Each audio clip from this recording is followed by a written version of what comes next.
Michelle sat frozen at the edge of the white leather bed. Her champagne silk dress clung to her like liquid gold, now feeling more like chains. Her hands trembled as she stared at the diamond wedding band on her finger. It should have been the beginning of forever, but it felt more like the end of everything. Sean's words from 3 months ago echoed in her mind, promising her a life of freedom, love, and escape. If she had known the truth then, she would have run. But now it was too late. She had signed her name next to his, bound herself to a man she thought she knew. Sean Carrington, a self-made billionaire with steel-gray eyes and a reputation for ruthless precision, known for dismantling corporations and rebuilding them from ashes. His name commanded boardrooms and bent markets to his will, and now her name was legally tied to his. It all happened so fast. Just 3 months ago, she was drowning in her father's expectations, suffocating under Richard Monroe's iron control. Now she was married to a man who could destroy empires with a single phone call. And she had no idea he planned to destroy hers. The wedding had been breathtaking. Of course it was. A rooftop ceremony at sunset. White roses cascading from crystal chandeliers. A custom Vera Wang gown that cost more than most people's cars. No expense spared. Yet beneath the beauty, something felt hollow. There had been triumph in his eyes when he said, "I do not love, but victory." No warmth in his touch, as he slipped the ring on her finger, just calculated certainty, like closing a business deal. Michelle had smiled through it all. She played her part perfectly, the blushing bride, the woman in love. But now, hours later, in the sprawling penthouse overlooking the city's neon heartbeat, she was alone with him. She had wandered through the pristine space earlier. Floor-to-ceiling windows, steel and glass architecture, marble floors that echoed her footsteps. Stunning, flawless, but nothing like safety. It felt like a trap. The bedroom door opened without a knock. Her breath caught as she turned to see Sean enter. He had changed out of his tailored tuxedo into a black button-down shirt, sleeves rolled to his elbows. No jacket. He moved like a predator, all controlled power and dangerous grace. Dark hair perfectly styled, sharp features that belonged on magazine covers, and those gray eyes always calculating, always 3 moves ahead. He didn't smile. He never really smiled. Not with his eyes. He spoke in that smooth, measured voice that had once made her feel safe, asking if she was comfortable with the arrangements. Michelle stood slowly, her jaw tight, and asked if he meant the wedding or the part where she had no idea what was really happening. His expression didn't change. He walked to the bar cart and poured himself 2 fingers of whiskey, telling her calmly that they needed to have a conversation, one he should have had before the ceremony, but timing was everything in business. She flinched at the word business, demanding to know what he meant. He turned to face her fully, glass in hand, eyes cold as winter. He told her he didn't marry her because he loved her. The words landed like bullets. He continued, voice devoid of warmth, explaining that he married her because her last name was Monroe. Because her father, Richard Monroe, destroyed his family 15 years ago. Corporate sabotage. Stolen patents. A media campaign that painted his father as a fraud and a thief. The company collapsed. Investors sued. His father couldn't live with the shame. He took his own life when Sean was 17 years old. Michelle's vision blurred. She whispered his name, but he cut her off. He said her father took everything from him, his family, his childhood, his future. And now, after 15 years of building his empire, planning every move, he was taking everything from Richard Monroe, starting with his most precious asset, his daughter. Her legs nearly gave out. She asked if he was saying their entire relationship was a lie. He took a slow sip of his whiskey and confirmed it. The coffee shop meeting, the dinner dates, the late-night conversations where she told him her dreams all orchestrated. He knew her routine, her vulnerabilities, her desperate need to escape her father's control. He gave her exactly what she wanted to hear, exactly when she needed to hear it. She was predictable, convenient. Tears burned her eyes as she asked if any of it was real. His jaw tightened, but his voice remained steady. He said what was real was the power of attorney she signed, thinking it was a prenuptial agreement. What was real was her access to Monroe Enterprises, now legally his through marriage. What was real was the case file he had been building for 15 years, documenting every crime her father committed, and it would all be leaked by his own daughter, destroying him from the inside out. Silence crashed between them like a wave.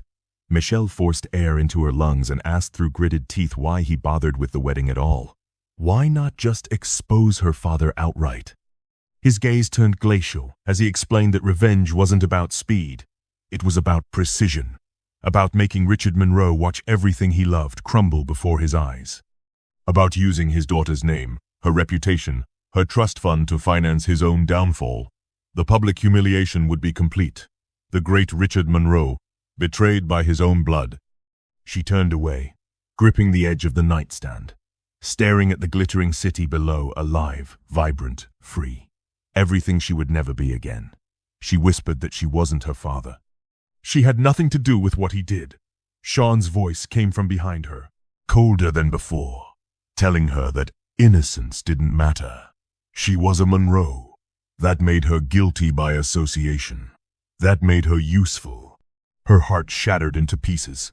She asked if he felt anything for her at all, even for a moment. The silence stretched so long she thought he wouldn't answer. Then he said simply that feelings were a luxury he couldn't afford. Not anymore. Not since the day he found his father's body. He told her good night, calling her Mrs. Carrington, and moved toward the door. Just before he reached it, she found her voice one last time, asking if this was really who he wanted to be. A man consumed by hatred, using an innocent person as a weapon. He paused, something flickering across his face, pain, regret, and humanity. But it vanished as quickly as it appeared. His final words cut deeper than any knife. He said the innocent person should have been more careful about who her father destroyed. Then he walked out, closing the door with a soft click that sounded like a prison lock. Michelle stood frozen in the silence, the weight of it crushing her chest. This was her wedding night, the moment she had dreamed about since she was a little girl believing in fairy tales. And she was standing in a stranger's penthouse, wearing a dress worth thousands, feeling like nothing more than a pawn in a game she didn't know she was playing.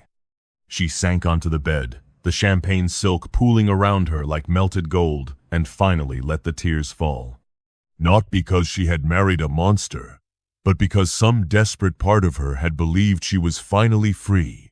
Instead, she had walked from one prison directly into another. Only this time, the warden wasn't her controlling father. It was a man who had spent 15 years learning how to hate, and she was his masterpiece of revenge. The ceremony had been flawless. Sean held her hand during the vows, his thumb tracing gentle circles on her skin. He looked at her like she was his entire world. When the officiant pronounced them husband and wife. When he kissed her, soft and lingering, the guests erupted in applause. Her best friend dabbed tears from her eyes. Even her father smiled, rare approval crossing Richard Monroe's stern face. Sean whispered against her lips that she was beautiful, and for one shining moment, Michelle believed she had escaped into something real. But now, standing in the cold penthouse after his devastating confession, that moment felt like it belonged to someone else's life. Her hands shook as Sean walked to his desk and retrieved a manila folder. He said she should see what she signed. She told him she knew what she signed. A prenuptial agreement protecting his assets.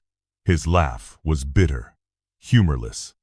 He opened the folder and spread documents across the glass coffee table. Her signature stared back at her from every page, but the headers made her blood freeze.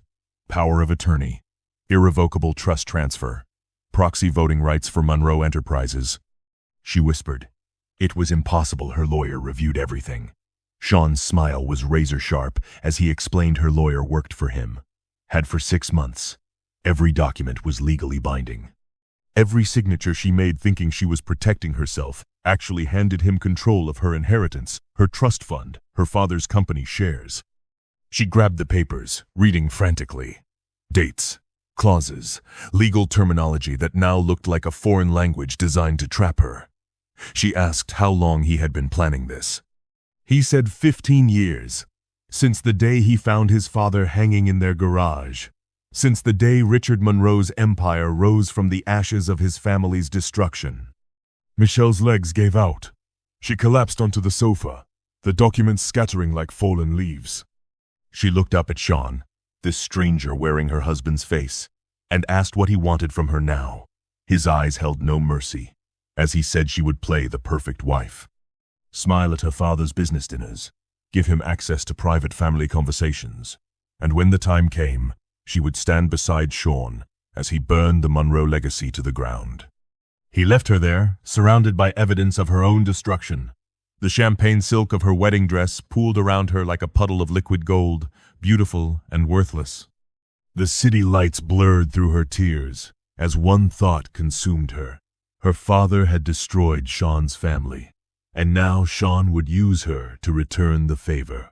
She wasn't his wife. She was his weapon. And the worst part? She had no idea if her father deserved what was coming, or if she did too. Michelle woke to cold sheets and an empty bed. She had fallen asleep in her wedding dress, mascara staining the silk pillowcase. Sunlight poured through floor-to-ceiling windows, harsh and unforgiving. Her first thought was to call her father. He would fix this. He always fixed things.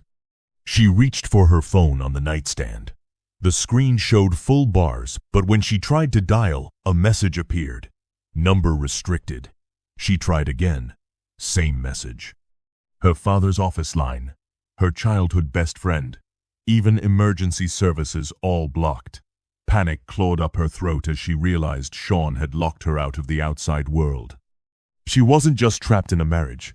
She was trapped, period.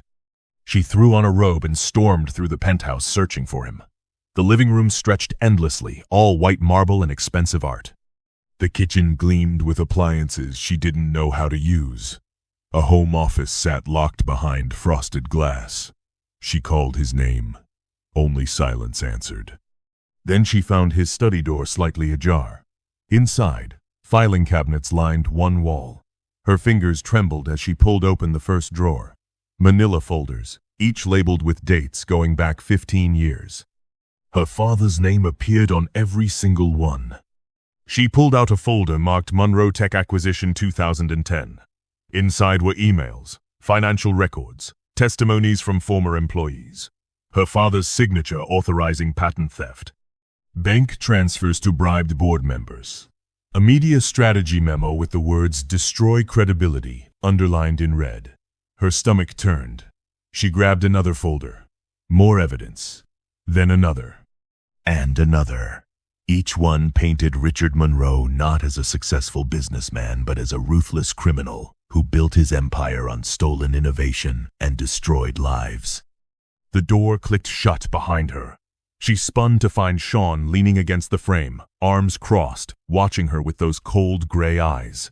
He asked if she found what she was looking for. She held up the files, voice breaking as she demanded to know if it was all true. He stepped closer, each footfall deliberate.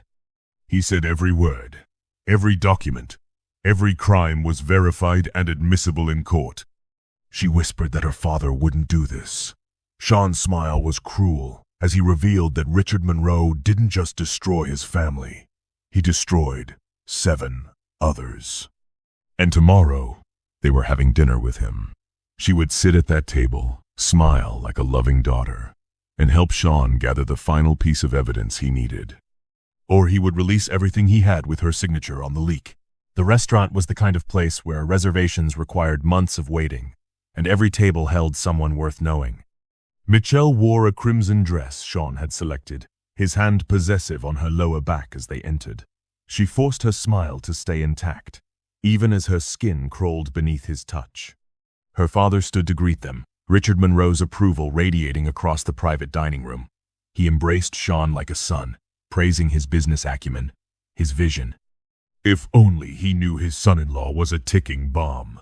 Sean played his role flawlessly, charming, attentive, asking Richard questions about upcoming mergers while his hand never left Michelle's. She felt like a prop in a play she hadn't auditioned for. Throughout dinner, Sean extracted information with surgical precision. He asked about Monroe Enterprises' expansion into overseas markets, about the board members' concerns, about her father's upcoming meeting with a tech conglomerate. Richard answered freely, trusting the man who had married his daughter. Michelle's stomach twisted with every word.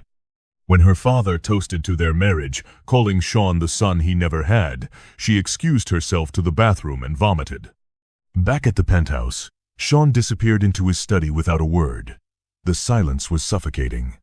Michelle paced the living room before retreating to the guest bedroom he had assigned her, separate from his. Separate from everything. She couldn't sleep. Couldn't stop seeing her father's proud smile. Couldn't stop wondering if she was protecting a criminal or betraying an innocent man. She opened her laptop, searching for answers. Sean Carrington had built his empire from nothing, but the articles from 15 years ago told a different story. She found the obituary first. Thomas Carrington, 43, survived by wife Linda and son Sean, 17. Then the news coverage of the lawsuit, the company collapse, the accusations. Photos of a younger Sean at his father's funeral, his face a mask of devastation. Articles about his mother working 3 jobs, their home foreclosed, a family destroyed. She clicked another link, a society photo from 5 years later. Sean's mother at a charity event, aged beyond her years, wearing a dress that had seen better days. The caption mentioned her gratitude to organizations helping families recover from corporate fraud. Michelle's throat tightened. The monster she had married wasn't born, he was created. By her father. Her bedroom door opened without warning. Sean stood in the threshold, still in his dinner clothes, eyes darker than she'd ever seen them. He asked what she was doing. She turned the laptop toward him, the photo of his mother filling the screen. She whispered that she was sorry. His jaw clenched, something dangerous flickering in his expression. He told her pity wouldn't save her father. Then he revealed why he was there. Richard Monroe just texted him privately, asking Sean to dinner tomorrow night. Alone. Without Michelle. Her father was starting to suspect something. The nightmare came in fragments. Her father's office, Sean's father hanging from a beam, her own hands covered in blood. She couldn't breathe, couldn't scream, couldn't... Michelle! Strong hands gripped her shoulders, shaking her awake. Her eyes flew open to find Sean kneeling beside her bed, his face inches from hers. She was gasping, tears streaming down her cheeks, her body trembling violently. Without thinking, he pulled her against his chest, one hand cradling her head. His heart thundered beneath her ear as he murmured that she was safe. It was just a dream. For 30 seconds, he was human. Then he realized what he was doing and started to pull away. She grabbed his shirt, desperate. She begged him not to leave her alone. Something in his expression cracked. He stayed. She asked, through broken sobs, why he hated her father so much. What really happened that made him want to destroy everything. Sean was quiet for a long moment, his jaw working. Then he told her, not the corporate details, but the truth underneath. How he came home from school to find police cars. How his mother screamed. How he held his father's cold hand in the ambulance, begging him to wake up. How they lost their house 3 months later, moving into a 1-bedroom apartment where his mother cried herself to sleep every night. Michelle's voice cracked as she confessed her father was never warm, never proud. She existed to carry his legacy, nothing more. Every choice controlled, every dream dismissed. She married Sean so fast because for the first time someone made her feel seen. She didn't know she was trading one cage for another. Sean stared at her, something shifting behind his eyes. He whispered that Richard Monroe destroyed more than companies. He destroyed souls.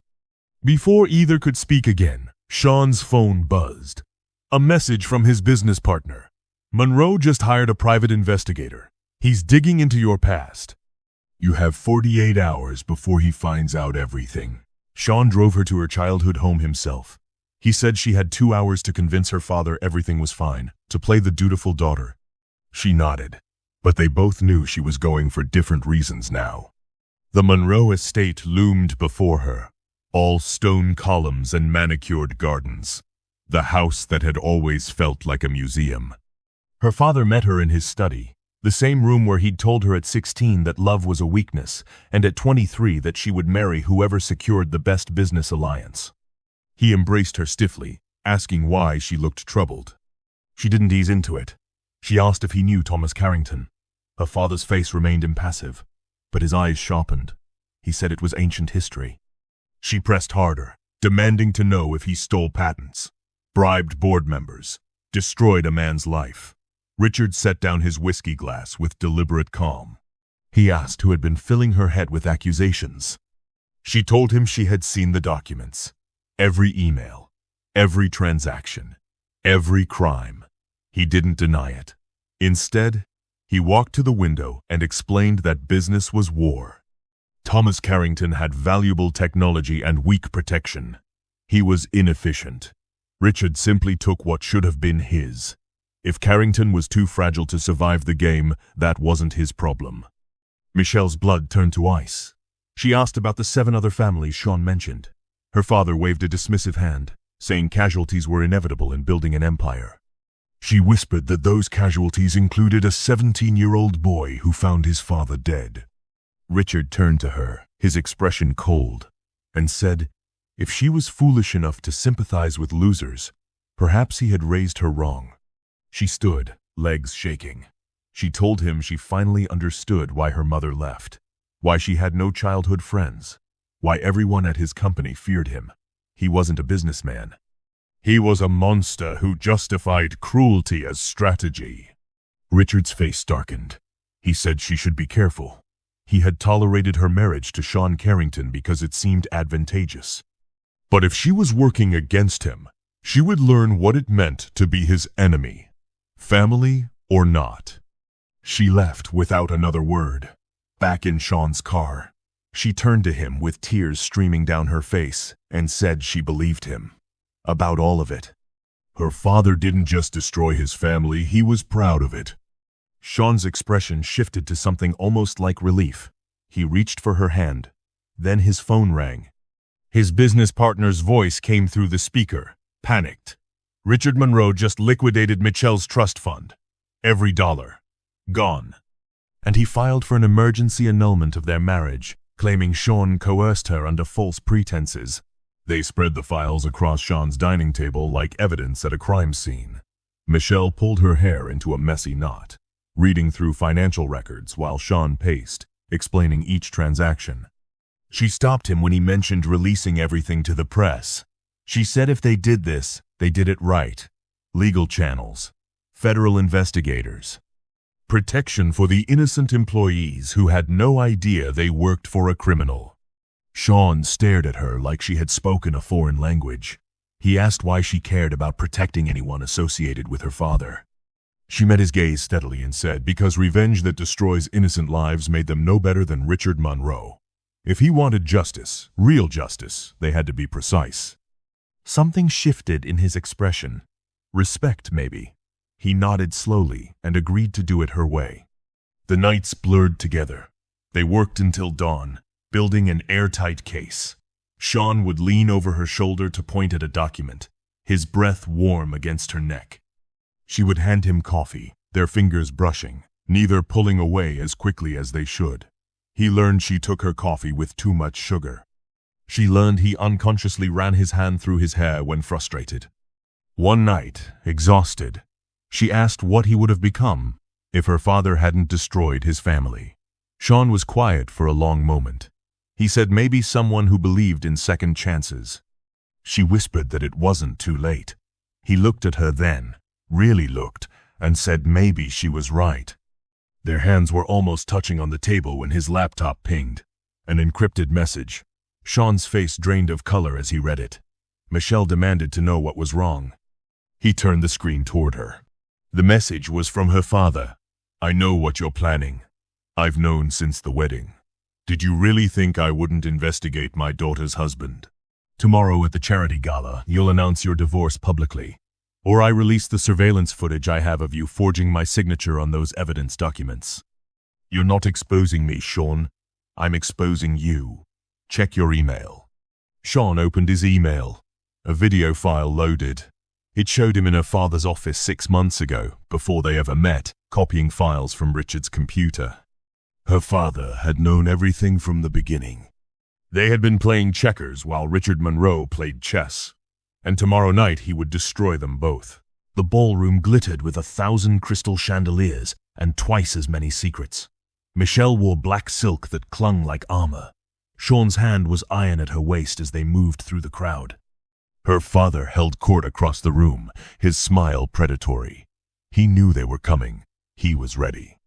Sean's business partner, Marcus, intercepted them near the bar. He pulled Sean aside, voice urgent. The hostile takeover was set. Monroe Enterprises would collapse by midnight. But there was a problem. Richard had restructured his holdings that morning. Michelle's charity foundation for underprivileged children was now tied directly to Monroe accounts. When the company fell, so would everything she had built. 300 children would lose their scholarships, their programs, their futures. Sean's face went white. Michelle overheard and grabbed his arm, demanding he stop this. Marcus said it was too late, the mechanisms were already in motion. She looked at Sean, tears burning her eyes, and asked if destroying her father was worth destroying innocent children. Before Sean could answer, a microphone squealed. Richard Monroe stood on the stage, calling for everyone's attention. He announced a special presentation about family, loyalty, and the consequences of betrayal. A screen descended behind him. Michelle's blood froze. The video showed Sean breaking into her father's office, then footage of him watching her at the coffee shop weeks before their chance meeting. Richard's voice boomed through speakers, revealing that his son-in-law had orchestrated their entire relationship as an elaborate revenge scheme. Gasps rippled through the crowd. Cameras flashed. Michelle felt the room spinning. But she didn't run. She walked onto that stage, took the microphone from her shocked father, and turned to face the crowd. She said her father was right. Sean had used her. But what Richard wasn't telling them was why. She detailed every crime her father committed, every family he destroyed, every life he ruined. She said she was breaking the cycle of harm both men had perpetuated. No more revenge. No more innocent casualties. She turned to Sean and begged him to stop the takeover. He looked at her, then at Marcus, and said to cancel everything. Marcus protested it would cost millions. Sean said he didn't care. Some prices were too high. Richard's face twisted with rage. He declared Michelle was no longer his daughter. But Sean stepped forward, taking her hand, and told Richard she was never his property to begin with. They walked toward the exit together. Then the building's fire alarm screamed to life, and the lights went out. The fire alarm had been a malfunction, but the damage was real. Richard Monroe's public exposure triggered federal investigations within 48 hours. The FBI seized Monroe Enterprises records. Former employees came forward with testimonies. Her father's empire crumbled through legal channels exactly as Michelle had insisted. But there were consequences. Marcus cut all ties with Sean, taking half their investors with him. The canceled takeover cost Sean $18 million in penalties and broken contracts. His company hemorrhaged money daily. Michelle watched him take calls from lawyers, saw the tension in his shoulders as he signed away assets to keep the business afloat. She told him she was moving out, not because she didn't care, but because their entire relationship had been built on lies and manipulation. If they had any chance, they needed to start from zero. He didn't argue. He helped her find an apartment and carried her boxes himself. Their therapist, Dr. Reeves, was brutally honest. She asked Sean if he had ever loved Michelle, or just the idea of using her. He sat in silence for 5 agonizing minutes before admitting he didn't know where the lie ended and the truth began. Michelle cried in that session. So did Sean. But they kept showing up, week after week, learning to be honest when honesty felt like shattered glass. He confessed he noticed her smile before he learned her last name. She admitted she had ignored every red flag because she was desperate to escape. They were both guilty, both broken, both trying. 3 months later, Sean knocked on her apartment door in jeans and a simple shirt. No designer labels, no armor. He asked if she would have dinner with him, a real first date. She studied his face, looking for manipulation, For angles, she found only uncertainty. She said yes. They went to a small Italian restaurant. No cameras, no networking, just pasta and nervous laughter, and the terrifying possibility that maybe they could become something real. He walked her home.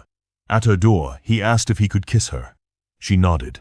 It was soft, tentative, nothing like their wedding kiss.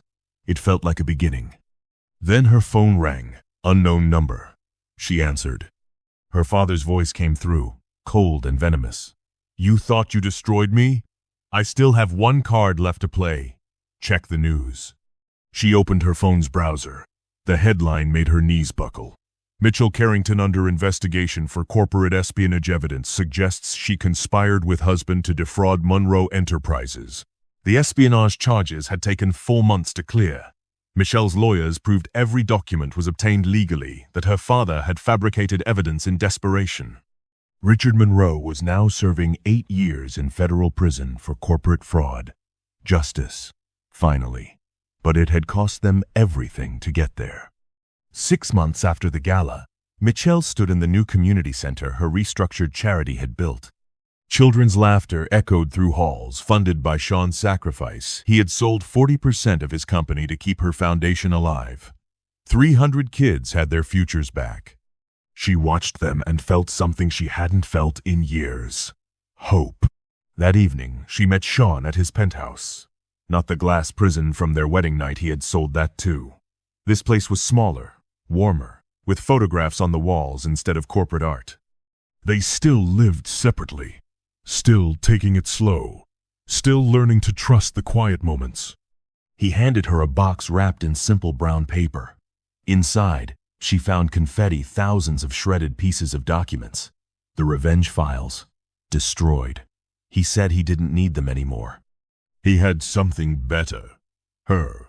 She pulled out her own gift, a silver frame holding a photo from last week, Sean, Michelle, and his mother Linda at the charity's opening. Linda had cried, seeing what her son built from the ashes of his pain, not destruction, but creation. Michelle told Sean his father would be proud of the man he became. Not the one who sought revenge, but the one who chose healing.